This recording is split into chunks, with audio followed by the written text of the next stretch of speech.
Hello and welcome to episode 371 of Retro Encounter, RPG Fans' weekly podcast of many topics. I'm Mike Sollosi, and we are here with the exact same game to discuss as the previous week, me and the rest of the retro division of the Shinsengumi. Let's introduce ourselves, starting with Jonathan Logan. Hello, everyone.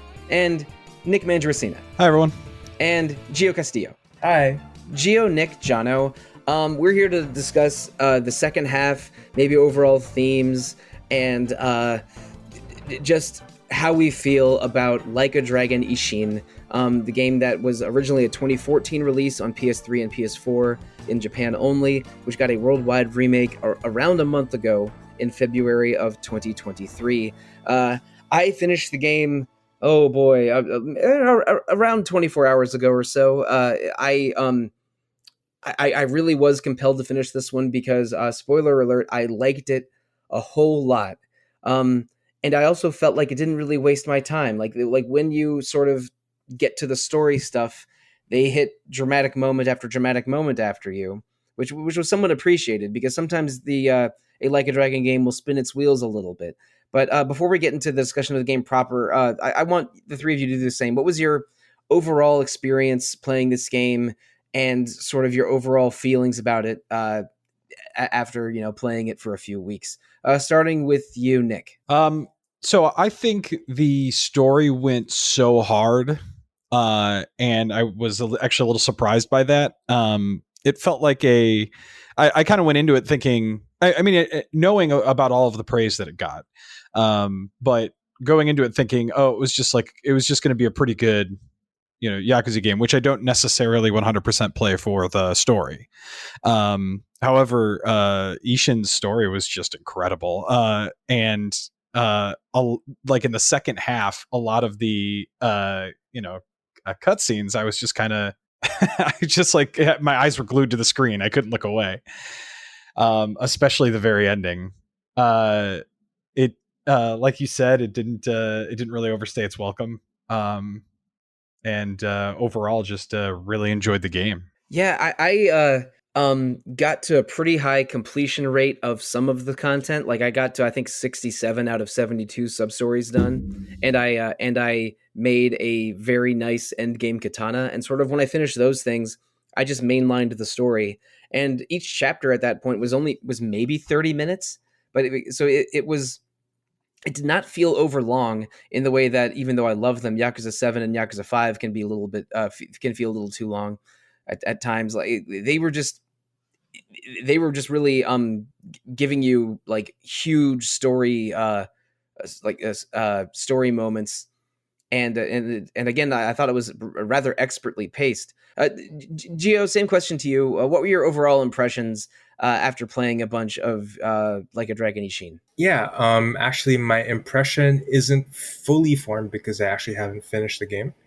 Fortunately, life got in the way and I'm still in the process of playing it. But I have seen like a cutscene compilation of basically the whole game. And it makes for a great movie, let me tell you. Like it's...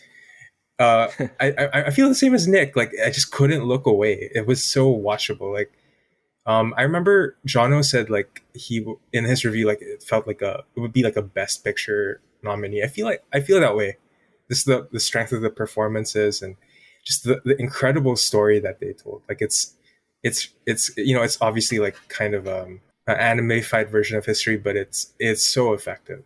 It's so beautiful. And of course the gameplay. I mean, I played enough of the game that I know that this is like a really good playing Yakuza. Like it's one of it kind of feels closer to pre-Dragon Engine, and I feel like this is kind of the most fun I've had with the combat, like with the Wild Dancer, the Wild Dancer mode and the Gunman mode. Like it feels good to play. Like I look forward to doing every random battle, and of course I feel like it has some of the best mini games I've played, like chicken racing, and I feel like it has some of the best karaoke songs, except for like that one song, the last song. Yeah, like, yeah.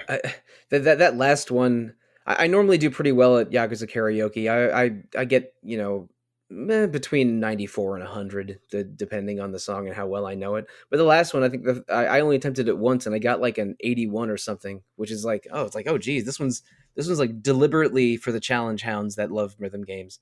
Yeah. Uh, but and Nick mentioned this too. This game's story is really good, and its reputation preceded it a little bit for years and years. This was this is the Like a Dragon game that might be one of the best ones, and the story is amazing, but it's never going to get a worldwide release. And then we got the worldwide release, and now we're seeing why it had that reputation.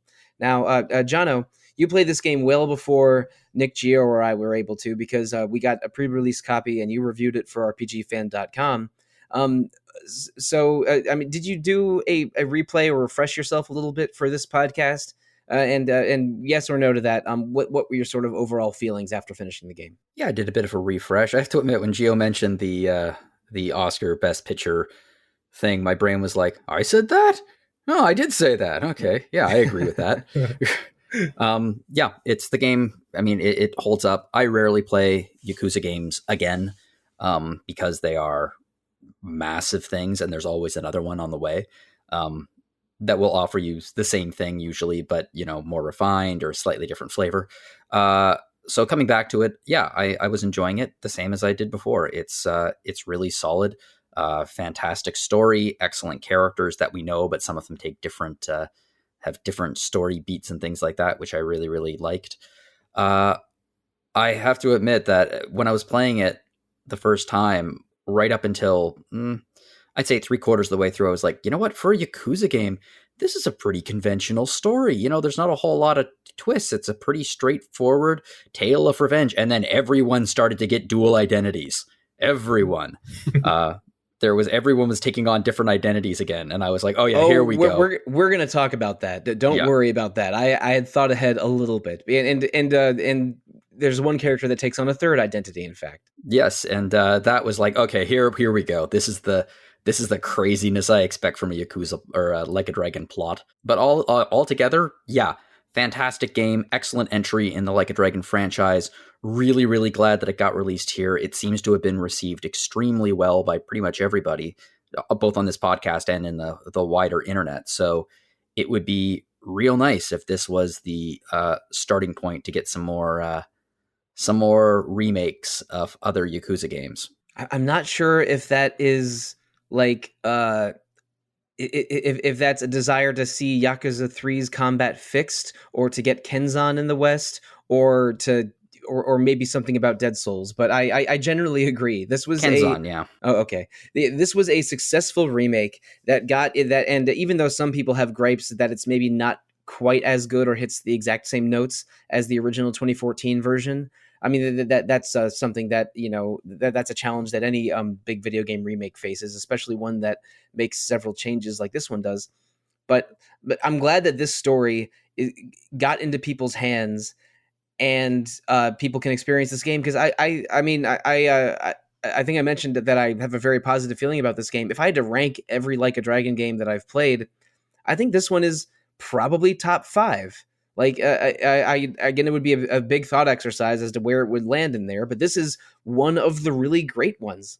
And I think that a new player could make this their first Like a Dragon game, or someone that's played every single one of them could go to this one, and they would enjoy it just as much, but in different ways, because a new player doesn't have the same relationship with all of the Yakuza characters that have performances in this game. But yeah, this is one of the really great ones. But you mentioned new identities, and that is something we touched on a little bit in the previous episode, because we know that Ryoma Sakamoto, who's again portrayed by Kiryu, takes on the identity of Saito Hajime and becomes a captain in the Shinsengumi because of his great swordplay. And Saito Hajime was a real person in 1860s Japan that did become a captain in the Shinsengumi. But in the true history, he was not Ryoma Sakamoto in disguise. But then to the best of our knowledge, he wasn't. Yeah, this is we're really getting into some. Also to the best of our knowledge. All right, I'm going to back it up a little bit. Around the midpoint of the game, we know that there is a second person named Ryoma Sakamoto who's going around Japan and getting involved in the politics of the Bakumatsu period. And and he at one point he meets with Saigo, the leader of the Satsuma domain, and our Ryoma, the real Ryoma, is ordered to speak to Saigo about about the new Ryoma Sakamoto, with the but we the players know that Saito is the real Ryoma, and so that goes basically icy, even though Saigo and Ryoma met earlier in the game in that memorable bathhouse scene, and Saigo is Goda, the final boss of Yakuza 2, but basically at this point Ryoma is a bit of a political pawn, because Kondo, the leader of the Shinsengumi, is trying to use the Shinsengumi's power and influence to affect what the shogun and the emperor are doing. But he's realized very quickly that Ryoma / Saito is an extremely powerful piece and not just a pawn, because he's a seemingly undefeatable swordsman with boundless charisma, because that's what we know Kiryu to be. He's an unbeatable fighter who somehow makes people feel better about themselves after he punches them in the face. But this is gonna get more confusing. But for a while, Kiryu's, or I should say, the main thrust of the game is Saito trying to find out who the other Ryoma Sakamoto is. And in the true history, I'm going to say in the true history a lot to make it clear that I'm talking about historical facts here. In the true history, Ryoma Sakamoto did get picked up by the shogun's Japanese Navy and became an officer there, and used his influence within the Japanese Navy to travel to the different domains and eventually negotiated a truce between the Satsuma and Choshu. I think in the previous episode I couldn't remember the name Choshu, so I might have said Chubu or Fubu, like for us, by us, or something. I apologize for that. But in the true history, Ryoma Sakamoto, through a position within the Bakufu, was able to negotiate peace between the Satsuma and Choshu. Satsuma was more interested in power and had more Western connections. Choshu was more interested in reform, but was still a very powerful domain. And both of them united and gathered up a couple smaller, I guess, domains around them, including Tosa. And in the Oshin War, at the end of the Bakumatsu, ended up defeating the shogun's forces and creating the new Imperial Japan. But in this game, the fake Ryoma Sakamoto is doing the Japanese Navy traveling activity, but the real reason that Satsuma and Choshu were able to ally was because Saito / the real Ryoma got Saigo and Kogoro, two of the leaders of each of those domains, extremely drunk one night. Which is exactly the kind of historical fiction I wanted out of this game. It's like, oh no, it wasn't careful diplomacy and espionage. They just got really, really drunk in Kyo, and they put aside their differences for the greater good. I loved this moment, not just because it was hilarious, because it was very hilarious, but it was one of the first moments where I was like, okay, this clearly isn't Kiryu. Like, similar in many, many ways, but like going out and getting hammered and being like, next bar, like that's not really who Kiryu is. So I was like, okay, this is clearly, being played by Kiryu, but it's not Kiryu. It was a nice character moment, which actually differentiated the two characters for me. Yeah, Kiryu would have been one of the other guys, like going, ugh. Fine. Yeah, I'll keep going. Kiryu, Ryoma in this case was like one of the people who like drags Kiryu out to do things, like as a sub-story. Yeah, precisely. There's a lot of fun watching him goad the other ones to just keep going to bar and them just looking at each other like, ugh, I can't believe we have to do this. It also, this section also had my favorite, one of my favorite moments in the game, which was a classic. It was easy to see, but it was the moment where again, with the abused puppy, there are a lot of abused dogs in this game. Oh my God. So many, but when there's the abused puppy and the abused puppy is rescued, and then the big tough guy is like, who's the little baby, and is like playing with the puppy. I was like, that's hilarious. Legitimately scary moment, though. I think it's a callback to Yakuza 1 or maybe Kiwami 1, because doesn't Kiryu save a puppy from being attacked by catching a rock mid-throw? Yeah, I believe so. Yeah, so I thought this was a callback to that, but with Goda / Saigo being the puppy defender instead of Kiryu. But that was still a nice moment. It humanized Saigo a little bit, because he's portrayed to be a very masculine and somewhat violent, but clearly has a a softer side to him here, while Kogoro, who's portrayed by Akiyama from mostly Yakuza 4, but multiple Yakuza games, is a bit more of a schemer, a bit more less interested in power and more interested in ideology, which again portrays. This is how the game portrays Satsuma and Choshu respectively, but Saito ends up in a drunken fist fight with both of them at the same time, which was slightly uncomfortable for me because I had not leveled up Brawler very much at all. I had to struggle my way through that fight a little bit and pick up a lot of boards from off of the ground to win. But the whole chapter of forging the Satsucho alliance with like by going on a drunken bar crawl together, I thought was a signature part of the game. And like most history changing alliances, this one began with a bare ass brawl in a sauna. Yep, which is one of my favorite batshit insane Yakuza like a dragon moments I've ever seen in these games. Just like strategically placed steam hiding the bits as they have an all out brawl. That was amazing. I think people were a little bit upset because they added more steam to this version. so this is a steamier fight, but not in the way people wanted it to be. Yeah, I wanted more hugging and kissing. And this game had a little bit more romance than usual for a Like a Dragon game, because they do give you a genuine love interest for the Kiryu main character, which is uncommon. I mean it happened very, very obviously in Yakuza 2, but usually. And let's not forget about the edging minigame. Oh boy, yeah, but I think I did use that exact phrase last week. Oh boy, but like Oreo is a and it's Oreo, not like the cookie, but I think Oreo is a pretty compelling character in this one, because we learn later on that she was originally spying on Saito, but over the course of spying on him, falls in love with him, and in the end just it like does spy work for you a little bit, and only wants you to be happy, which is, and maybe it's because I already like I already like the character Yuki a lot, but like seeing Kiryu and Yuki have a adorable relationship play out, I really liked that. And this game doesn't have as much dating stuff as a lot of other games, because Kiryu favors disposable relationships with hostesses most of the time.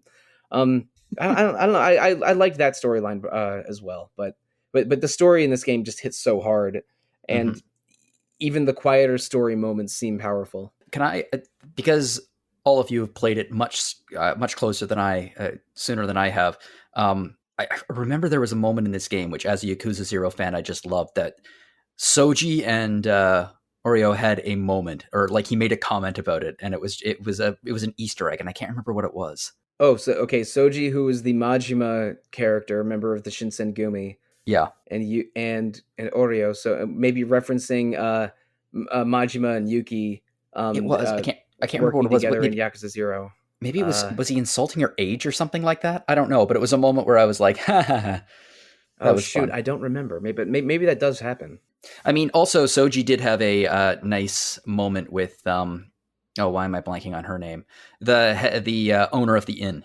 Oh yeah, I forget her name too, but I mean she's played by Romy Park, who was I guess Mirai Park from Yakuza 5, who's Majima's ex-wife. And they never get a scene together. Yeah, they don't get a scene together. I forget her name, but they refer to her as Okami a couple times. But that usually that's just a respectful term for a female proprietor of an establishment. Mm. But I'm not. Oh shoot, I forget her name. But yeah, it's this game has so many names. Yeah. There are so many names to remember. I'm definitely gonna mix a couple up, and I apologize in advance. But we're going back into new identities again. When Saito, well, all right. Otose. Otose, that's it. Yeah. Otose, yeah. Yeah, so Otose, who's sometimes called Okami because that's just a respectful term for her. But the reason that Saito was so depressed before that whole drunk chapter is because he learned that his oath brother Takachi Hanpeita has passed away, because he was sent he was basically sent straight to the daimyo after going back to Tosa, and was ordered to commit suicide. So that sends Saito into a depression, which leads to the Sacho alliance. But the around the same time, he's looking to meet Kondo, the leader of the Shinsengumi that stayed hidden the whole time. And when he finally does, he fights Kondo, and Kondo reveals that he was not the masked man that killed that killed Saito's father figure, but he knows who did.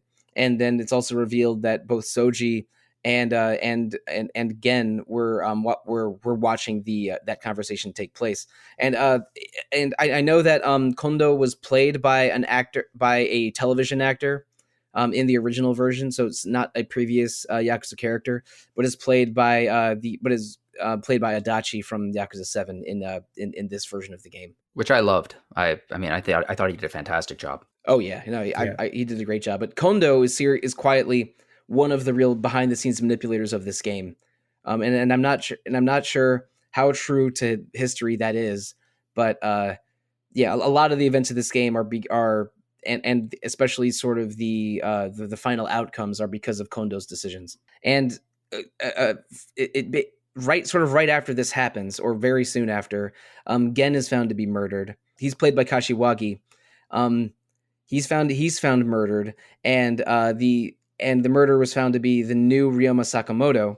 So Saito / the real Ryoma knows that that the fake Ryoma is the person that arranged this, and then I think Kondo tells Saito, I'm not sure if it's before or after this, that Gen was the masked man that killed your mentor. But that sends Shoji into a rage because he believes that Saito, who's the real Ryoma, is the one that killed Gen. So that leads to a sort of a long sequence where you're looking around Kyo for the killer, but that also leads you into a trap set by Soji, because Soji admired Gen so much and Gen was his sword, his sensei, roughly, essentially. And that leads to sort of the second to last fight between Soji and Saito. He ended up fighting Majima / Soji at least 3 times. Mm-hmm. And his sword plays very wild, very non-linear, as you would expect of Majima. But after you defeat him without killing Soji, then you get the name reveal that Gen, Soji, and Shinpachi were also living under false names. Mm-hmm. which is just bonkers, because in the true history there was a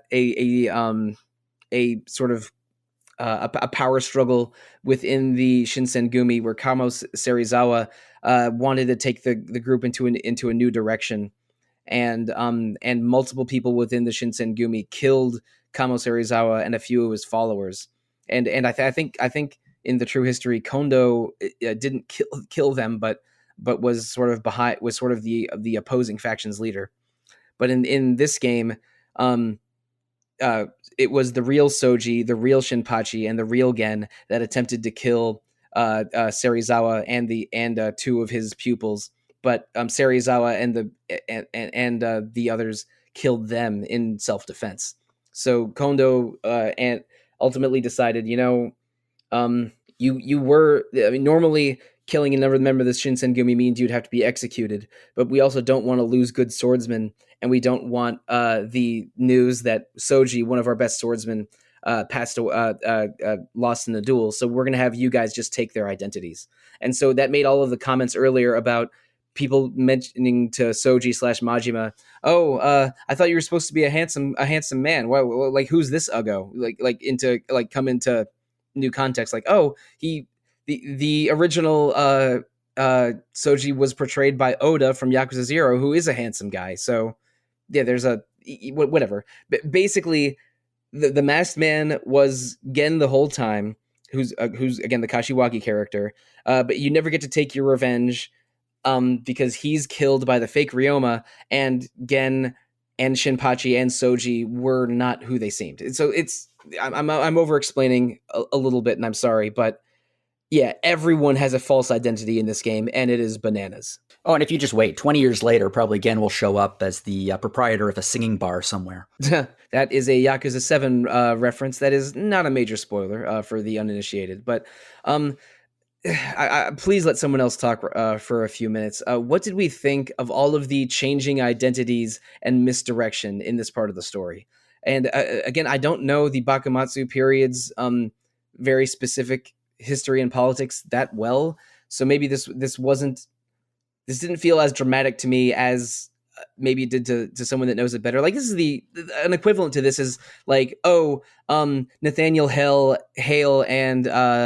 and Benedict Arnold actually switched identities before the Battle of Saratoga. So the real Benedict Arnold died in Saratoga, and it was Nathaniel Hale that betrayed the George Washington in the American Revolution.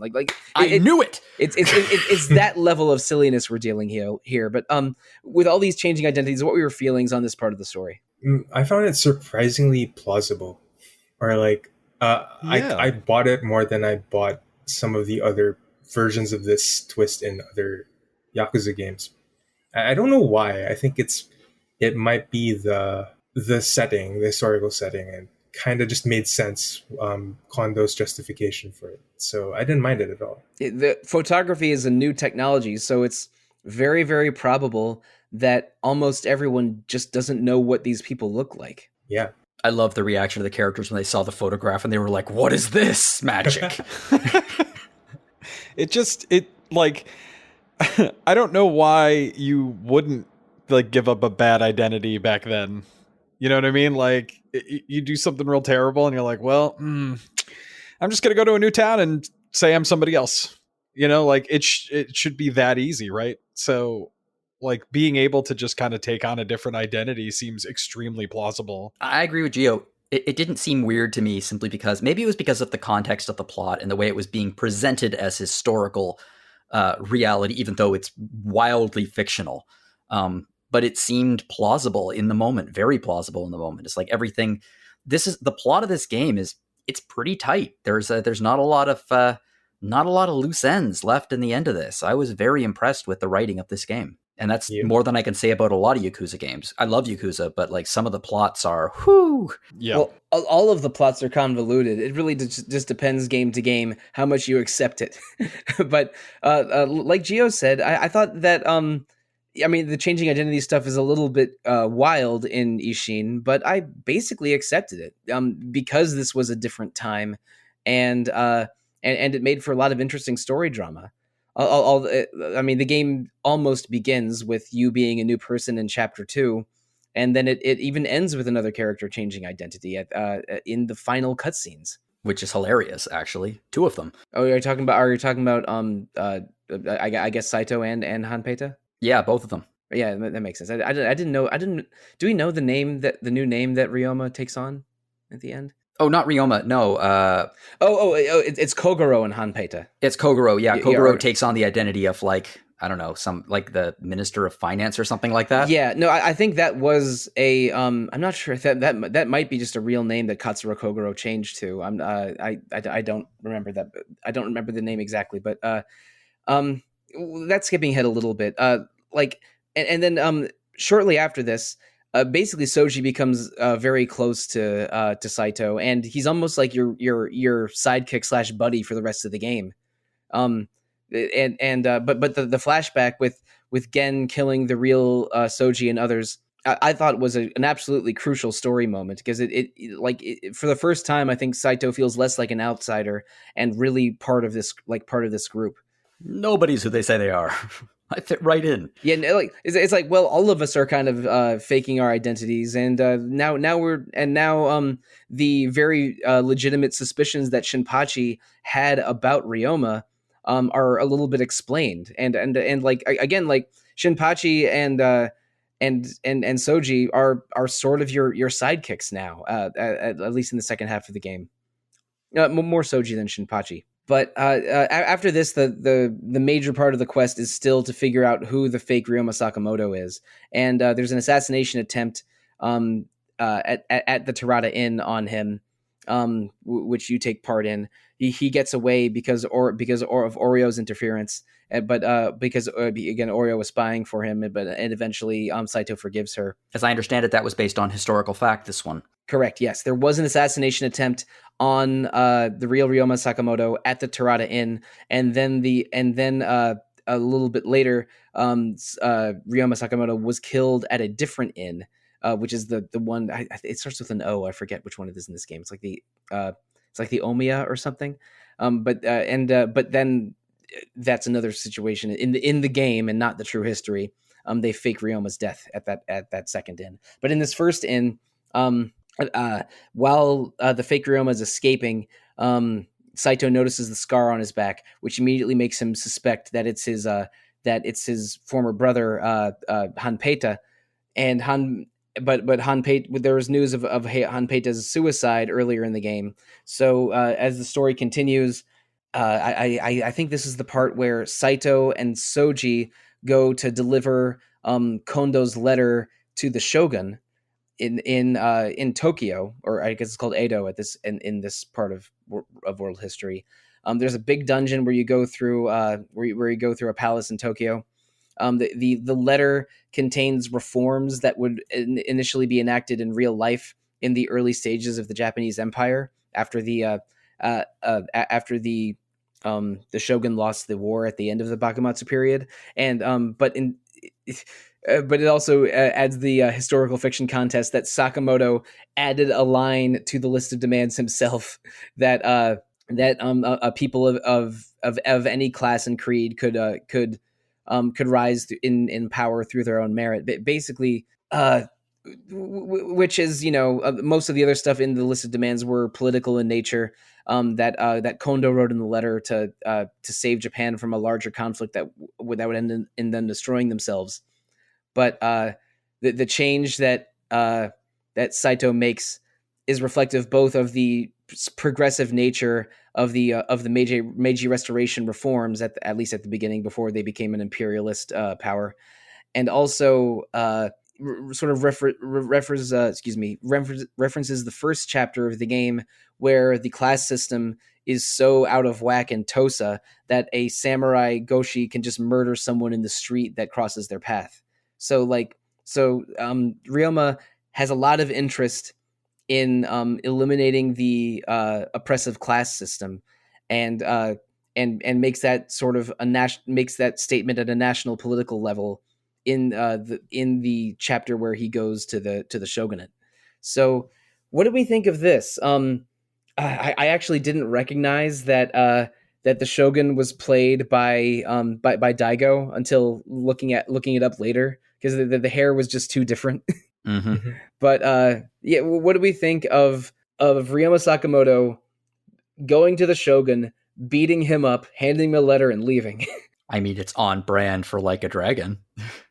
I don't think it probably went down like that in reality, but hey, I can't complain with result. I can't argue with results. Yeah, it was almost expected that's what would happen. I think the funniest moment in that for me was they're trying to figure out how to get into the castle, and there's like a massive amount of guys, and Ryoma's like, what am I going to do? How am I going to get into this place? This is a big problem. And then in the most Majima moment I've seen in a long time, Soji just points a cannon at the front door and fires it. I pissed myself laughing. I was like, okay, here we go. This is on brand for Majima. Yeah, that's gives this the same vibe as Majima driving a truck through Shangri-La in Yakuza 1. Yeah, he loves just driving large destructive things through front doors. Actually, an easier way to say that would be he loves to make an entrance. Majima's very results oriented. Yes. I thought this entire section was pretty fun. There was a lot of, it wasn't just beat up. There were a lot of varied gameplay types and things. A lot of options to deal with enemies. There were like weird trap door things where you need to pick the right door to get through. It was super fun, and I don't know, to watch. I know it's not Kiryu, but watch Kiryu spanked. It was again on brand. That's kind of what he does. Yeah, I mean, this is also the closest thing the game has to a dungeon-ass dungeon. There are some sequences where you're going through a building that are dungeon-like, but this one felt like an RPG dungeon. And also, I thought the final boss at the end was above average difficulty for this game, mostly because the Shogun has an elemental fire sword that can that can like have your Haori catch on fire and stun you a little bit. Although, but by this point in the game, I had some pretty good equipment, and I think I died like 10 times in chapter 2 and 3 just because I struggled against one or two early bosses. But then by the time I had my poison katana leveled up, none of the other encounters in the game were challenging on normal difficulty. You really enjoyed the blacksmithing system in this game. I really did. I did so much crafting in this game, and then so much chicken racing to afford the crafting, and then so much dungeon running to get the materials I needed for some specific crafting. But that's the real gameplay loop here. Yeah. At the end of the game, I think it was only my gauntlets and katana fully forged. But then after you beat the game, they give you 200 Ryo straight up, and I used that to finish the rest of my equipment before putting the game away. Actually, I really like that this is not a game that just gives you anything. You actually need to work for stuff in this game, especially like upgrades and things, which I like. It's not just rewarding you for your usual gameplay. You really need to put some time in to get the good stuff. I mean, I also did a lot of crafting in Yakuza 7 / Like a Dragon, but I think it's important in this game because I really feel like I would have struggled at different points if I didn't have a good sword. Mm-hmm. And I had like from chapter 5 or so, I made Suijin's Demise, and then a couple chapters later, I upgraded it to Murasame, and it was when I first started on that katana path. Is when the game's difficulty became far like way lower. Yeah, I really enjoyed the blacksmithing system, but they simplified it a lot in this version, as I understand it. Yeah, apparently it was harder to make money, and you had a lower success rate for even basic processes in the 2014 version of this game. Yeah, it was a mini game too. It's another button press timing mini game, whereas they just eliminated that completely, which I think is a smart move. I think the game has enough of those. Yeah. I think the game has enough of those kind of moments and things like that, so that the upgrade system was entirely based on what you have rather than your ability to push a button on time. I didn't mind that at all. Yeah, I wish I could have mass produced the cooking mini game instead of having to do the chopping timing every single time. I just wanted to make some more pickles. Pickles are very useful in this game. A lot of pickles. I made a lot of pickles and a lot of vegetable miso soup were the two that I just kept making over and over. I would say that the most useful cooked food in this game is pickles. Well, cooked food, and the most useful raw food in this game is daikon radishes. I had so many daikon in my inventory, and I just kept using them all the time. Whenever someone was like, "I need food," I'd be like, "Have a daikon radish." Yeah, a lot of cucumbers, daikon, and oh boy, I can't remember. But yeah, I made mostly low and mid-level vegetables in my farm, so I had dozens of them at all times. So that that hungry sumo wrestler ate a lot of cucumbers and daikon. Yeah, that's the fuel you need to get to the top. Cucumber. And the vegetable-loving boy, right? Mm-hmm. Yeah. Oh yeah, the vegetable-loving boy. I loved that side story. Speaking of those two side stories, and I guess others, before we go into the end game, do we have a favorite segment of this game, whether it's a sub story or a specific duel or a specific character that left an impression on you? God, what stands out to me is Heisuke Todo massacring that guy who ran away from the Shinsengumi, and like the blood spattering on the Mizuki. I found that Akimoto and Mizuki. Yeah. I just found that so layered. Like it said a lot about Heisuke and about the Shinsengumi. It was very effective. Yeah, I think we mentioned that a little bit in the previous episode, but that was a Ryoma's sort of welcome to the Shinsengumi moment, and I think colors how vicious they are as a group, how brutal this time is in general, because the Shinsengumi weren't the only brutal samurai group in Japan at this time. I mean, we saw just how the Tosa Goshi were acting in chapter 1, but like killing that person in cold blood and Toto's reaction basically being, "Oh man, now I have to clean some blood out of my nice clothes." Like that was a powerful moment. I agree. The moment that stood out to me the most was Ryoma's speech at the very end of the game. So we'll touch on that later, I guess. Yeah.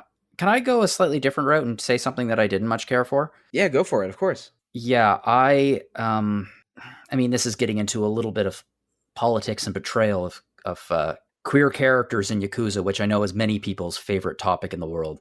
But I did have a minor problem with the portrayal of oh crap, what's the character's name? The guy, he's one of the Shinsengumi leaders. He ambushes Hannah at the bar. He's played by Awano. Awano, yeah. It's Takeda. Yeah, Takeda. Yeah, it's Takeda. Yeah, it wasn't the most positive portrayal of the only queer character in this game.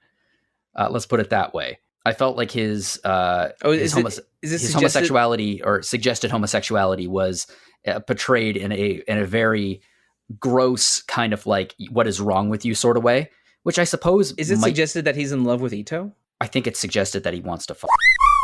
I'm not sure I picked up on that, but by this is fairly late in the game, and I was getting a little bleary eyed trying to finish it. I might be wrong about that, but there was some. Yeah, it's implied that he's gay, and that was. I mean, I guess it was Ryoma's disgust about him was not based on his sexuality, but the moment there in the bar made me go, ugh, that's a pretty gross way to handle that.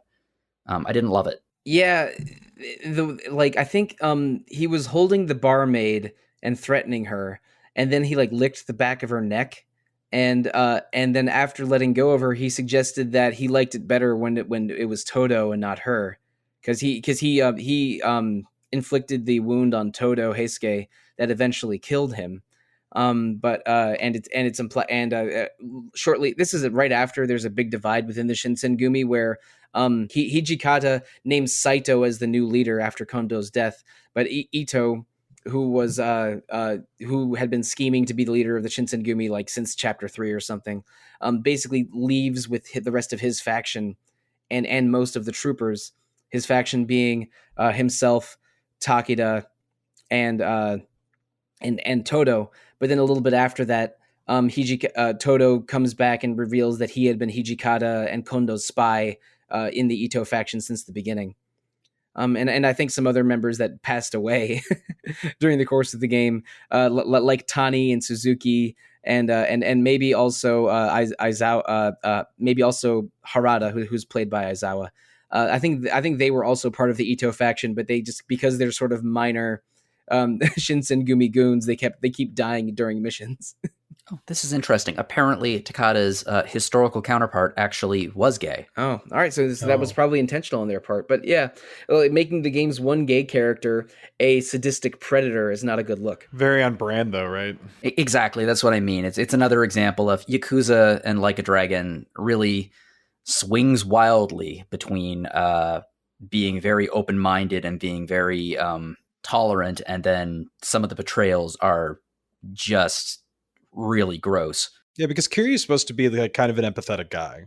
You know, I mean, like that's kind of one of the things that makes him so lovable is that he's very accepting and he tries to like get people to see the good in themselves and the good in the world and stuff like that. And so whenever that happens, and it happens frequently, yes, it's really disappointing. Another series that does a really bad job of that is the Persona series. And it always bothers me when you see examples like that. I didn't pick up on this one, but now that you're talking about it, I feel really dumb not having picked up on it. I didn't pick up on it either, but I think I definitely picked up that Takeda was a creep. But yeah, for sure. Yeah, but the fact that he was gay and the only confirmed or at least the only presumed LGBT character in this game is a horrible creep is very unfortunate. But again, like the Like a Dragon series is so progressive in its attitudes most of the time that when there's a weird moment of homophobia or transphobia or sexism, it feels really gross. And I mean, the Like a Dragon series has plenty of weaknesses. A lot of them are those moments of homophobia, transphobia, and sexism. I think the whole series is not great at writing female characters in general. In fact, I think Oreo stands out as one of the better female characters in the entire larger series. You're right. She is. I mean, and that also is portrayal. And it's nice that both her and cripes, the innkeeper, both of them Atose. Otose lived, and both like had active roles in the plot and active roles in resolving everything. I liked that a lot.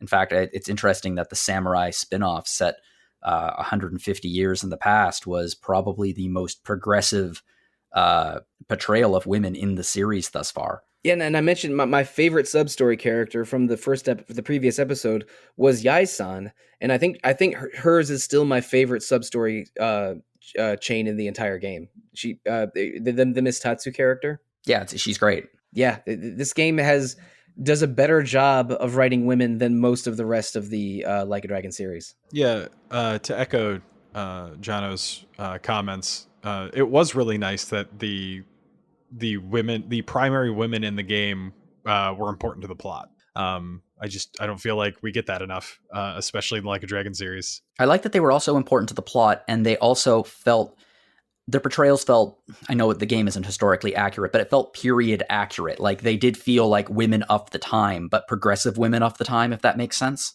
Yeah. Yeah, they were entrepreneurial. They were running it in. I think that was, I mean, this is unfortunate to say, but I think that's one of the few kinds of businesses that a woman could have, or one of the few positions of power a woman could have, was being a proprietor of a successful establishment like an inn at the time. But I agree. Oreo, Otose, and Miss Tatsu. And Miss Tatsu, and there's a couple others. There is the lady that Takeda was threatening, who was basically a spy running a bar. And there's a pretty good version of Haruka in this game too. She doesn't end up in a coma, so that puts her one up over the actual one. Yeah, no kidding. But the women in this game I thought were pretty well written, especially, but also clearing the low bar set by the rest of the series. I mean, hopefully we continue down this path in the future, and we end up with better female characters, both in Yakuza 8 or Like a Dragon 8, and hopefully Man Who Erased His Name. Because I mean, we have the hostess minigame, and there's a lot of potential in there for expanding the female characters. Yeah, geez, how much of the, oh my god, I mean, if you set aside Makoto and Kaoru, most of the female character writing in Yakuza 0 and Kiwami 2 are in the hostess side quest. Yeah. I think the only female villain in the entire series is in the Yakuza 0 hostess side quest. Also, let's see here. In terms of character ages, I think she was 19 in 1989, so she'd be, I mean, Yuki would be 60 years old by Man Who Erased His Name. It would be interesting to see if Yuki shows up again. God, I would love that. Yeah. I mean, I would love that if she's 60 and she still looks identical to when she was 19 years old. That would just be really funny to me. That's also one thing that Ishin like instills in the player. If you've played a bunch of the Yakuza games, as all four of us have, it's just great seeing these people again. Like, and again, I think I mentioned him in the previous episode. I really, really like Mine as a villain in Yakuza 3. I think I talked about that in the Like a Dragon music episode we did for Rhythm a little while ago. Yeah, and he's an exceptional villain. Yeah, I love Mine as a villain, and I just loved him being in a game again. And even though he seems like a sort of a cold administrator type, and you think that maybe he'll be an antagonist later, but sort of ends up being your supporter. And your duel with him is a friendly duel and not a clash of ideals, we're going to kill each other duel. I just loved that. Like it was great seeing one game guys like Mine and Goda and even Zhao and Adachi, and oh my god, the three Yakuza 0 lieutenants, Kuze Iwano and Hanpeita's character was, why can't I think of his name? Sawashiro? Yeah, and Sawashiro. Like seeing all these one game guys that I love from their respective games back and interacting was so exciting to me. Yeah, it was kind of like a Yakuza reunion. Precisely. And let's go into the story again a little bit. Towards the end, Ryoma suspects that the fake Ryoma is Hanpeita, but sort of refuses to believe it. When he returns from the Shogun, Kyo is ablaze, and he thought that maybe it was Kondo enacting one of his earlier suggested plans, but it wasn't. It was the plan was from Ito and the fake Ryoma. You end up killing Harada during this sequence. He's the Shinsengumi captain that's portrayed by Aizawa from Yakuza 5. And you manage to get the fire under control, and you defeat Okada Izo, who was Hanpeita's right hand man, who in real life it was a very well known samurai duelist and assassin during this period. So you kill Izo, and like in denial, Saito accuses Izo of being the fake Ryoma Sakamoto because he just refuses to believe it could possibly be Hanpeita. But Izo, like, basically with his dying words, tells him, "No, you know who the fake Ryoma is." And shortly after this, you go on a mission to assassinate Ryoma Sakamoto at a new inn. I think it's called the Omiya, but I forget. And again, this is calling back the opening cutscene of this game, where you're going to kill Ryoma Sakamoto with the knowledge that you are the real Ryoma Sakamoto. And in this mission, it is revealed that your oath brother Hanpeita is the imposter, but he also reveals that he's been collaborating with the Ito faction that split from the Shinsengumi and the Mimawari Gumi, which was a police force in Kyoto that was meant to compete with and possibly replace the Shinsengumi. The leader of that is what's his name? He's played by Watase from Yakuza 5. But the guy's name is Sasaki. That's it. Yeah. So basically, Hanpeita, like, even though the fake Ryoma Sakamoto has had his face obscured in cutscenes over and over up to this point, it's revealed that it's indeed Hanpeita. He's backed by Ito and Sasaki as sort of his new allies now that Izo's dead. And when he goes into the light, his facial hair is white. There's dark circles under his eyes. And it's extremely clear that he has been doing a lot of shady stuff behind the scenes to enact his means in the storyline of this game, but he's suffered for it, and he is burning the candle at both ends doing it. But in doing so, arranged the death of his and Ryoma's mentor, has committed multiple murders, might be betraying Japan to the British. And is basically been unforgiving. Has committed unforgivable acts, perhaps. And Ryoma sort of demands why. But instead of giving him any real answers, he says, "I'll be waiting for you in Tosa," and walks away with Ito and Sasaki, setting up the final chapter of the game. So this not final reveal, but late game reveal of Hanpeita as the primary antagonist and the fake Ryoma Sakamoto was really powerful. And this is one thing that I think might be not as good in the 2023 remake versus the 2014 remake. And I'm sorry if I mentioned this in the previous episode, but because all of us have played Yakuza 0, when we saw that Sawashiro was this main character, Hanpeita, that probably immediately gave us an impression of Hanpeita, because Sawashiro is a surprise villain and a sort of a traitor character or a behind the scenes manipulator character in Yakuza 0. So seeing this friendly character played by Sawashiro makes Yakuza 0 players extremely suspicious immediately. And in the 2014 version of this game, Hanpeita was played not by a former Yakuza actor, but by a new likeness. And I've heard that that performance is very, very good and one of the strengths of that game. So having a good performance replaced by Sawashiro, who does not give a bad performance, but because we probably have a preconceived notion of what Sawashiro is, I think that makes Hanpeita less successful of a character, maybe. But I haven't played the original 2014 version, so I can't say that with certainty. Do you understand where I'm coming from, guys? I totally understand where you're coming from. It's the classic. There are a lot of characters, characters played by old characters in this game, and it subverts their roles and it puts them in slightly different roles, and they have to act slightly differently. And in a lot of those cases, that's a surprise, which is something I love about this game. Is you don't know who you can trust and who you can't trust in this game, even though you have established relationships with the way these characters look. But in this particular case, it's like, oh yeah, okay, this is clearly, he's clearly alive. He's clearly working behind the scenes. And because of that, it was less of a surprise I feel like it was more the emotional story of Ryoma desperately hoping it wasn't him the entire time, and you really felt that. But the entire time, you're like, "Of course it's him, you idiot." I don't think they really hide that it's Hanpeta for at least a couple of chapters, What are especially you talking about? They hide him perfectly. They put a basket on his head. Well, I mean, but That's at my least favorite part. I love the basket on his head. That's right. They even have a word for a person that wears that kind of basket. I forget what it was, but they mentioned it a few times in the chapter. It translates into "man who walks into walls." But like for a while, you definitely know it's Hanpeta, and Saito is clearly in denial.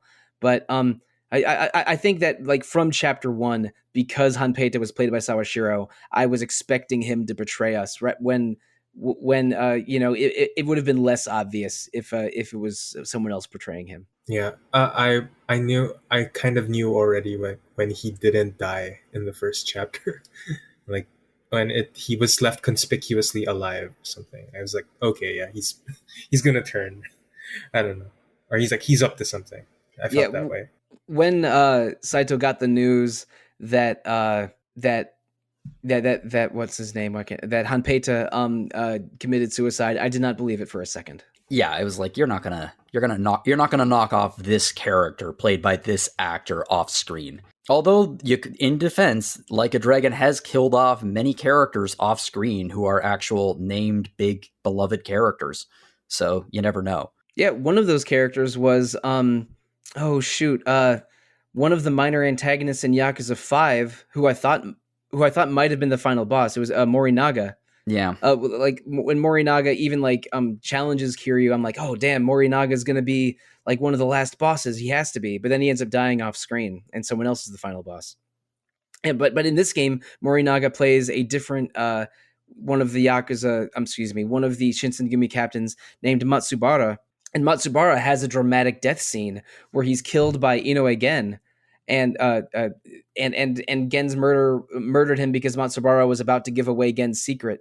But after Matsubara was revealed as a spy for the Choshu, so basically Morinaga got a better death scene in Ishin than in his actual game Yakuza 5. The send off he deserved. But going into the final chapter, basically you get a scene that's sort of like we get in Yakuza. I guess 4, 5, 6, and 7, where the team squares off against the Millennium Tower, and we get a scene of the four or more than 4 in the case of Yakuza 7 heroes staring up at the tower about to challenge it when they return to the Tosa domain to take on Hanpeta. But this time, our 4 heroes, using their Yakuza names and not their Ishin names, are Kiryu, Majima, Saejima, and Mine, which might be the best team of Yakuza badasses ever assembled. Yeah, that is a formidable group. That is a fearsome foursome. It was really cool to watch too. I adored it. And then they take on a who's who of Yakuza secondary antagonists, where you have boss battles again using their Yakuza names against Watase, Kuze, and then Andre Richardson from Yakuza 3, who's the Scottish arms dealer Thomas Glover. Before they take on Hanpeta / Shibusawa. And sort of one by one you duel them, and then one of your team is like, I'll stay behind to hold them off, and then so you can go ahead. And very predictably, but still in a way that I absolutely loved seeing play out. The final dungeon is great. There's a lot of great dialogue, great character moments. It feels awesome, like just punching Kuze in the face for the first time since I punched him in the face many times in Yakuza 0. And the fact that Hijikata is the guy that stayed behind to take on Ito when they had clearly been at each other's throats as the second and third commands of the Shinsengumi for this whole game felt appropriate. I just loved it. The final dungeon wasn't challenging or terribly impressive, but the duels and the character moments and the dialogue were so great, and everything about the real Ryoma's clash with the fake Ryoma, or Saito's clash with Hanpeta towards the end was excellent. I thought that the final encounters in this game were set up beautifully. I thought they were too. Yeah. And I care a lot about clashes of ideals, like boss battle face-offs in the Yakuza game. It's something I treasure about the Yakuza series, and this is an extremely good version of those. I agree. My only big problem with the end game is something that, Sollosi, you have considerably more experience with Japanese media than I do, so you might be able to tell me if this is a thing there. That's a very polite way of calling me a weeaboo, but please continue. The reveal of Yodo as the mastermind, the final Yakuza games do not all of them, but a lot of them do tend to have this. The big antagonist isn't revealed until the very end of the game. There's no build up. There's nothing. It's just like, here was the mastermind behind the whole thing, but you don't have a relationship with that character because you haven't really seen them up until that point. So the fact that by the end of it, this character who has been pulling the strings this entire time is just suddenly revealed as the mastermind, who turns out to be Jingu from Yakuza 1. It was satisfying seeing that dude get his just desserts again. Okay, yes, it was satisfying seeing that dude get it in a way that we didn't get to physically see him get it in Yakuza 1. Yeah, I think I mentioned earlier that this the final dungeon is a who's who of Yakuza's secondary antagonists. Ending it with Jingu was poetic. I just wish that we had seen him for a little bit before, or had built any kind of relationship with this particular character before he shows up. And this is a thing that happens in a lot of Yakuza games, where it's the final antagonist is someone we don't really have a relationship with. That's one thing I particularly dislike about the final encounters in Yakuza Kiwami 1, who is Jingu, and 4 as well. But backing this up a little bit, like a sort of surprise, who the heck is this final boss? I usually call those Final Fantasy IX moments. But yeah, if anyone knew what the hell Necron was before the last hour of Final Fantasy IX, then you are a much more observant person than I. But Yamauchi Yodo was a real historical figure and is mentioned in this game as the daimyo leading the Tosa domain. And in the part where around the mid game where you have the second duel against Izo and you send Izo back to Tosa. Which implies that could lead to Hanpeita's fall, and it does lead to Hanpeita's fall in the true history, where Yodo has him commit suicide, but that's faked in this game, of course.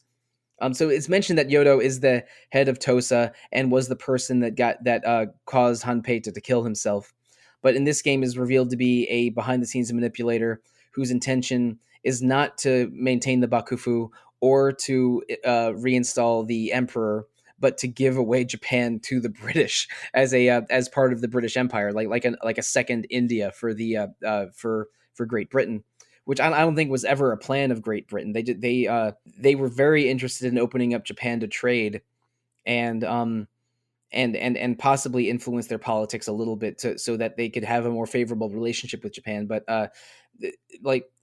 having the ultimate conflict be saving Japan from colonizers was a surprisingly nationalist moment that I didn't mind, but maybe is like, if you know what the Empire of Japan accomplished following the 1860s, it's a little bit less exciting. But but like we're not going to talk about that in great detail. But Yodo as a final antagonist, or you don't really have a fight against him. All of Yodo's actions are done in cutscenes. I think even a cutscene just showing Yodo talking to Hanpeita hours earlier would have helped a little bit. I agree it's a little too out of left field, but I have to admit, like, seeing your team of 4 Shinsengumi surround Yodo and basically tell him off while he pleads for forgiveness and then cutting him down at the end was pretty satisfying. Yeah, having them kind of show up one by one as he's like trying to crawl away from Ryoma was an extremely satisfying moment, and it felt really good just watching it play out. Every single second, like every time he like tries to go in one direction or the other and somebody else shows up, it kind of plays into a power fantasy a little bit. Ryoma at that point is shot like 3 or 4 times, and still kind of like making his way towards him. Just a really cool moment, and he just gives this whole, like you said, it's a nationalistic speech essentially. That made me a little uncomfortable, but at the same time, I was so kind of caught up in the cutscene that I was just enjoying it thoroughly. Now, in the moment, because this is a struggle to save Japan from itself and from outsiders, I thought it was fine. If you think about it too much, it gets uncomfortable. Yeah. And I didn't know this going in, but I looked up some information about the real Yamauchi Yodo afterwards. He was the daimyo of the Tosa domain, and Ryoma, who was from Tosa, organized the Satsucho alliance, and leading up to the Oshin War. The Tosa supported Satsuma and Choshu, but the real Yamauchi was a little bit torn in helping the Bakufu versus helping the Emperor, and was sort of nudged into supporting Satsucho by the end, and eventually he stepped down as leader of Tosa. Then Tosa was renamed basically when the reforms occurred in the 1860s and 70s, it was reformed into Aichi Prefecture, and then Yamauchi returned to politics to be the first, or at least one of the first, governors of his former domain that he ruled over. So he seemed to be a fairly normal administrator in Japanese history. But was made into a cartoon villain for this game, portrayed by Jingu, one of the most hateable characters in Yakuza history. Mm-hmm. But that goes into the ending cutscenes.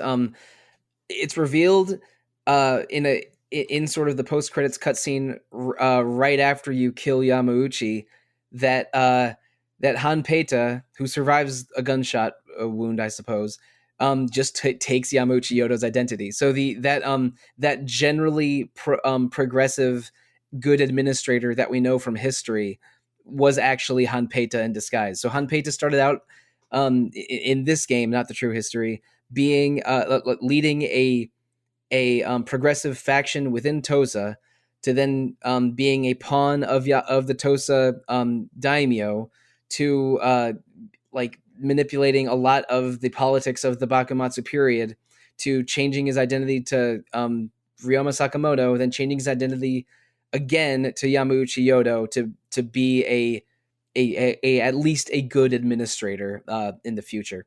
And that cutscene is sort of a one-sided conversation between what's his name, Kagero, the Akiyama character. Yeah, with a new identity again. Yeah, who becomes again a minister in the new government. And in truth, it was Satsuma and Choshu were the two factions that really won the war at the end of the Bakumatsu period, and a lot of the people in the new Japanese government were dominated by people from Satsuma and Choshu. So like him being a person from Japanese history, and within the new government makes sense. Although I don't know enough about that part of Japanese history to know the a more detailed context. But and then after that cutscene, we get a cutscene with Oreo and Nakaoka, who or at least I thought it was Nakaoka, right? The Date character. Yes, it was. Yeah, so it was Nakaoka and not Oreo, Otose.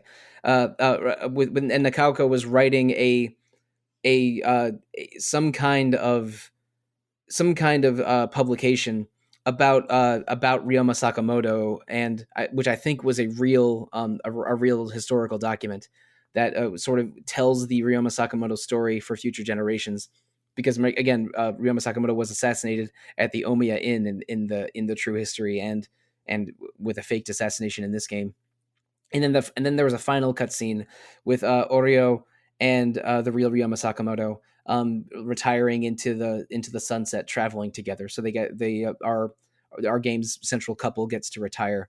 And I think there was a cutscene that was originally a 2014 version, but was cut, showing a few Japanese people admiring a statue of Ryoma Sakamoto and his impact on the on modern Japan. But I should have done more research. I think one of the actors in that scene passed away or similar, so they decided not to recreate it.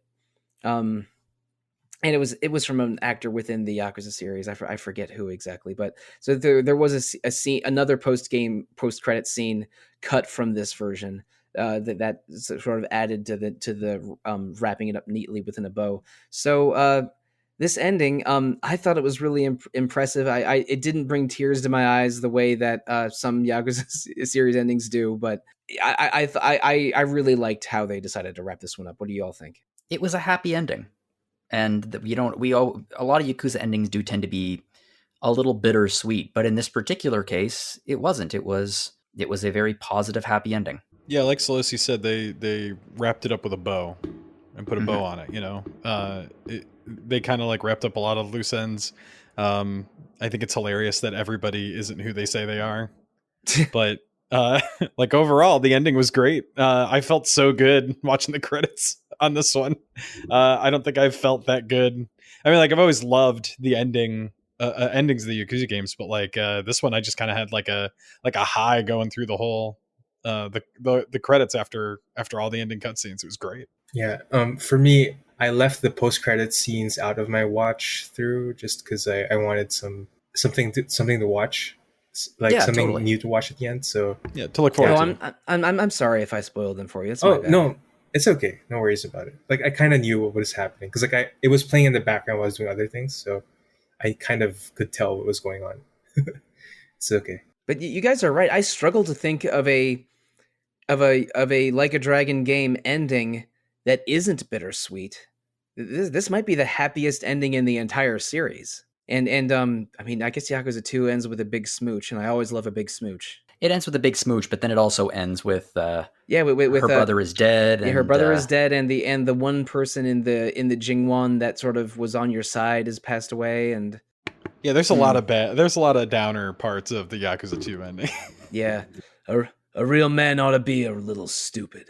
And I was glad to see that stupid man in Ishin. It was it felt like I was seeing all of my old friends again playing this game. It really was. It was. I thought it was wonderful. Like a Dragon ends on a happy note.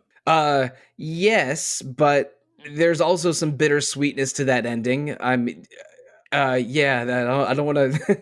I don't want to talk about that one too much. That's one of the saddest Yakuza endings to me. Yeah, I agree. I forget how Zero ends. Zero ends with the most homoerotic stare you've ever seen coming from Majima. That's true. Yakuza 0 does have a lovely ending. But also it's with the It also ends with Majima and Makoto, or Makoto never knowing who Majima is and everything he did for her. Right. And Majima's whole change in personality in that game is complicated, and I think we talked about it a lot in those 2020 episodes, and I could do another episode just about that. I mean, it's fairly easy. Head trauma's a bitch, and frankly, Majima's had more than his share. So actually, you know what? Just in Yakuza 1, that baseball to the side of the head could actually explain his positive turn for the rest of the games. Yeah.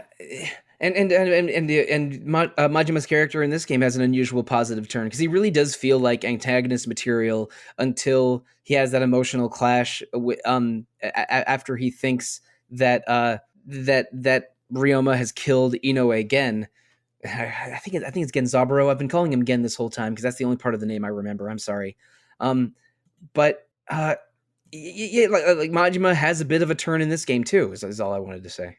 Yeah, and then he becomes a real ride or die. Yeah, he's your bro in the last 5 chapters or so. Yeah, absolutely. And is really embarrassed when you call him that too. You're my brother. Ugh. Yeah, Kyodai. Ugh, gross. You're too close, Mom. But I have to. I think I said this before, but I have to admit that this game's version of the Millennium Tower stare down, where it's Kiryu, Majima, Saejima, and Mine. What a quartet! Oh, I love that so much. But yeah, in general, I think all 4 of us really love this game, and it's one of the strongest entries in the Like a Dragon series in general. But I had one last question for you guys. Maybe you were expecting this a little bit. I think part of what makes this game so fascinating is its choice as historical fiction. So I want you to tell me what's another part of world history, or maybe a if you want to stay in the world of fiction, a genre that you want explored in this way again. Like, what's a game that you want what's a setting, either historical or fictional, that you want Yakuza characters to make a game out of? I'll go first to let you guys think a little bit. And again, we've gotten this a little bit already with Sengoku period Japan with Like a Dragon Kenzan, which we may or may not ever get. But one period of history that I really love, that I would like to see this, would be the Napoleonic Wars in 1800s France. Hell yeah. Because if Napoleon entering between 7 and 10 wars with the other nations of Europe in the 1800s and 1810s, while being the United States' greatest ally at this time. I think we need a video game about that, and Assassin's Creed somehow never gave it to us. But maybe it would be Yakuza's turn, and somehow Majima as Napoleon seems like the most incredible casting in historical fictional settings I can possibly imagine. Yeah, I like that a lot. So does anyone else have an idea? It can be historical, like Ishin, or fictional, like Dead Souls. I'm going to go for fictional, and I have a dream of a basically Yakuza by way of Mass Effect. I would love to see. Hell yeah. I would love to see a science fiction like future story starring these characters. Love everything about that. Yep. I mean, I know that Sollosi, I think I made a joke about this on one of the prior podcasts where you would love to see a Power Rangers spinoff kind of thing. Of course I would.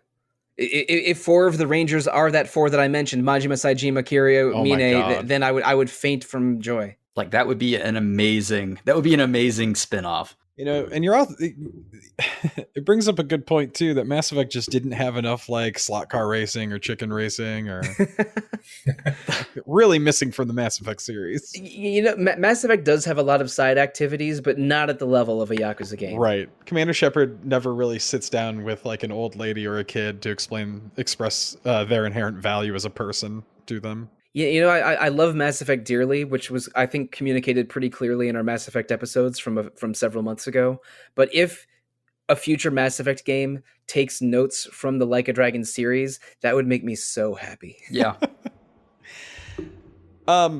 So I have my favorite point in history. It was all based around a single hardcore history podcast about the Anabaptist takeover of Munster, Germany. Huh.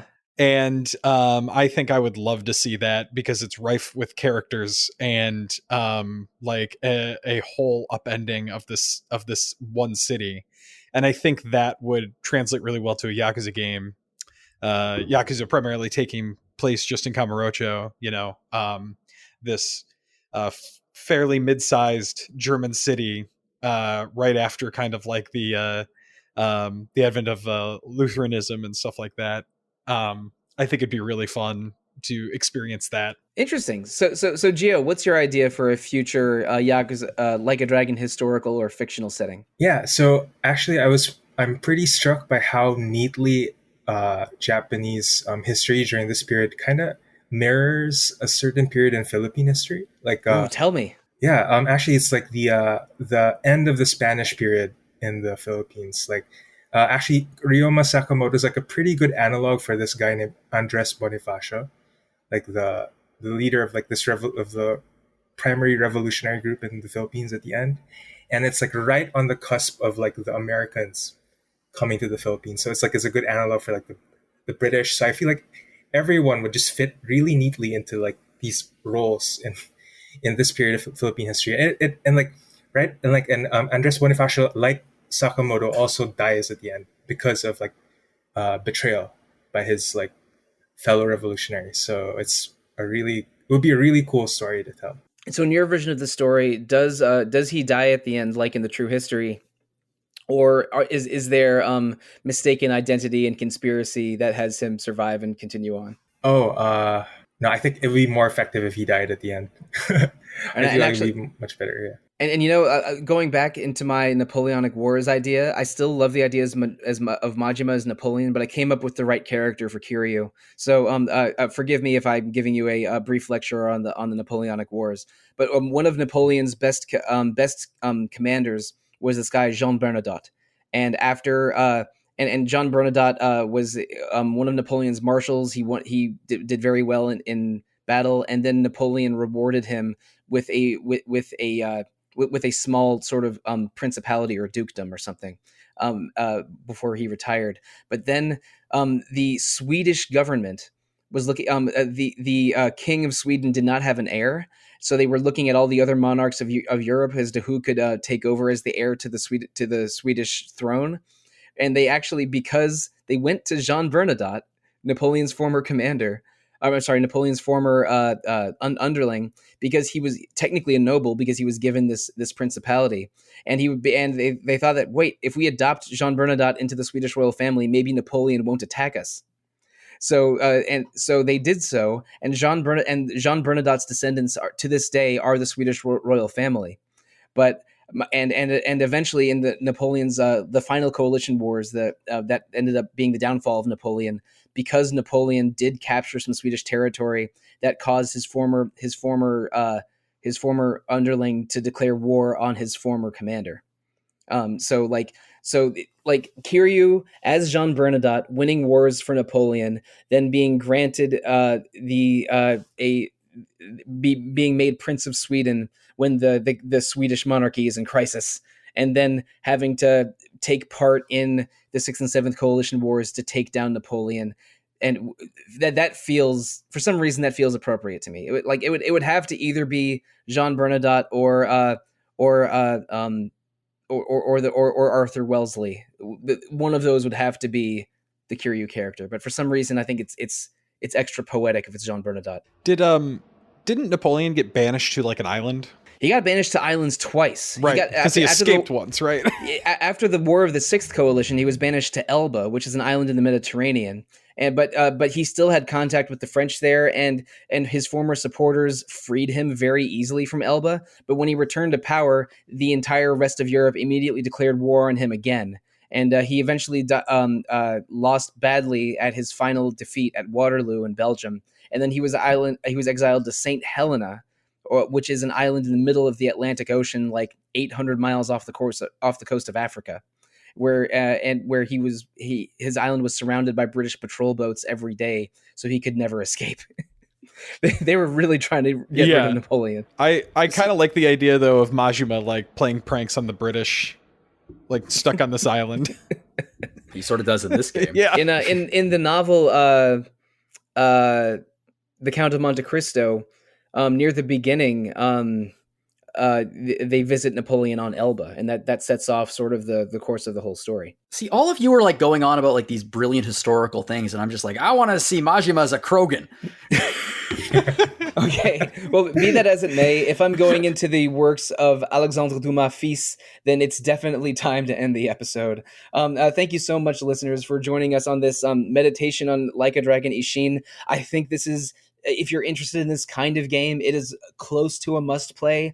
It's a good first Yakuza game or a good 10th Yakuza game, depending on your experience with the series. It's a wholehearted recommendation from me.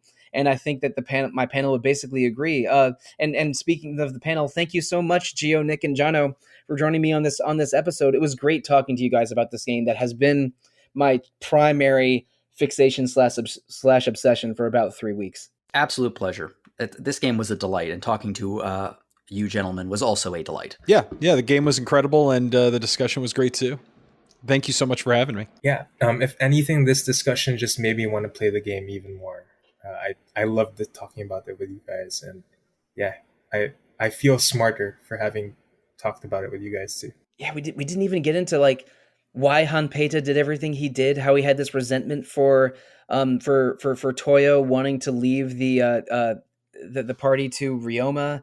And oh man, there's so much in this game that we could do an entire another episode on it, but unfortunately we're not going to do that. Listeners, maybe you've heard us mention this in other places. Next week's episode is going to be about Persona 4 Golden. We have a special guest for that episode with a few RPG fan people and one special guest talking all about Persona 4, especially in the context of its recent re-release on multiple platforms. I think it was right at the beginning of like end of 2022, beginning of 2023 is when all that happened. But also in April, we have an episode all about fan translations coming very soon, and 2 episodes on Lost Odyssey, that Xbox 360 game that unfortunately might be hard to find on other platforms. But I know that the people on that episode are really excited to talk about Lost Odyssey. That's become a bit of a cult favorite over the years. But we are in a position that we have started planning out in May. We're doing 2 episodes on Mega Man Battle Network. That game is getting a re-release in the Battle Network collection in April, so I can say for certain that's how I'm going to be playing the game, and hopefully in time to discuss it in May with a couple other RPG fan fine folks. So if you have questions about Like a Dragon Ishin or Lost Odyssey or Mega Man Battle Network or your favorite fan translation projects, the best way to reach out to us is to email retro@rpgfan.com. You can also find RPG Fan on Facebook, Twitter, Instagram, Discord, YouTube, Twitch, always called either RPG Fan or RPG Fan.com on each of those places. RPG Fan also has a new online store. If you go to rpgfan.com/shop, you can find our store hosted by TeePublic, which has RPG Fan apparel and coffee mugs and keychains and a variety of other things. Please support RPG Fan however you choose to support us. Oh, another great way to support us is by listening to our other podcasts. Every 2 weeks, we have Random Encounter about randomness, and every other 2 weeks, we have Rhythm Encounter about RPG music. All 4 of us have appeared on those shows, especially you, Jono, because you're the host of Random Encounter. I am the host of Random Encounter. Yeah, we've had some fun episodes the last few weeks. We had one on Final Fantasy, the DLC for Power Washer, a power wash simulator. We talked about theater rhythm for a while. It's we've had some good episodes, and we have one coming up. I think by next week we're going to be talking about the best RPGs that parents can like play with their kids. Yeah, it's based on a feature. It's based on a feature that was on the site a few weeks ago. Got it. So it's possible that episode's already out by now, or it might have to wait another week. But it's that is either available or coming soon. Yep. But listeners, if you if you enjoy RPG Fans podcasts, whether it's Random Encounter, Retro Encounter, or Rhythm Encounter, we would love it if you were to review any or all of those on Apple Podcasts or Google Play or Spotify or however you listen to us. I think our largest audience is Spotify, which is a little surprising to me as a not user of Spotify, but it's there's quite a few people on Spotify, but we love any feedback you're willing to provide. If you want to provide us feedback as individuals, not as a podcast, let's tell the listeners how they can reach us, the panelists, via our own social media, starting with you, Nick. You can reach out to me on Twitter at NickManWrites. Otherwise, I just write on RPG Fan. Now you, Gio. You can find me on Discord. I'm Gio on the RPG Fan Discord server. And you can also email me at gio@rpgfan.com. And it's spelled Gio, not like the car Geo. So yeah Gio on RPG Fans Discord.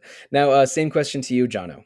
You can email me at jlogan@rpgfan.com, or you can find me on Mastodon at johnlogan@mastodon.social. And listeners, maybe you've heard me say this many times before, but I am most easily found on Twitter. I am at The Real Monsoon most of the time, at Evoker for Dogs at other times. In RPG Fans Discord, I am Monsoon Mike. So, was Like a Dragon Ishin about this turbulent times in Japanese history and betrayal and identity and interhuman conflict, or was it just about the friends we made along the way? Well, I think it was about the friends. Made so many friends. Why can't it be both? You know, I'm just glad to see Mine as a good guy for once, and for him to survive the end of a game he's in. Mine had so much potential. He really did. I hope they do more games like this, just so we can get more work for like Mine and Gota's actors. But listeners, thank you, good night, and good luck.